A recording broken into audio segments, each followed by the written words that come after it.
Security has been stepped up in the Kenyan capital, Nairobi, ahead of the inauguration of President Uhuru Kenyatta for a second term in office. More than 20 heads of state or senior ministers are expected to attend. Opposition leader, Raila Odinga, who boycotted a rerun of the presidential poll, has called for a protest rally, despite a police ban. August's presidential election was annulled by the Supreme Court over what it called irregularities. The rerun, on 26 October, saw Mr. Kenyatta win 98% of the vote with a turnout of just under 39%. Tuesday's ceremony at a sports stadium in Nairobi is due to get underway at 10 o'clock local time, 7 o'clock GMT. Organizers are expecting about 60,000 people to fill the venue, and giant screens have been set up outside for those unable to get in. President Kenyatta's deputy, William Ruto, will also be sworn in. Among the foreign leaders expected to attend will be Israeli Prime Minister Benjamin Netanyahu, Ugandan President Yoweri Museveni, and Rwandan President Paul Kagame.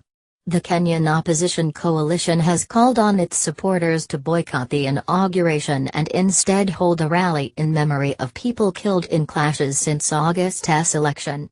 The police have warned the coalition against holding the event. Kenya's Supreme Court took the unprecedented decision to annul the 8th of August presidential election and demand a new poll in September, citing irregularities and illegalities. Chief Justice David Maraga said the election had not been conducted in accordance with the Constitution and declared it invalid, null and void. The court said the result was neither transparent nor verifiable. Mr. Odinga then urged his supporters to boycott the second vote because he said no reforms had been made to the Electoral Commission since the original poll. However, the rerun went ahead in October and the Supreme Court has since validated the results, but correspondents say the election dispute has left Kenya deeply divided. The aftermath of both polls has been fraught with tension, and Mr. Kenyatta will face an uphill task in uniting a fractured nation. About 50 people are reported to have been killed in violence since Mr. Kenyatta was declared the winner in the initial August election.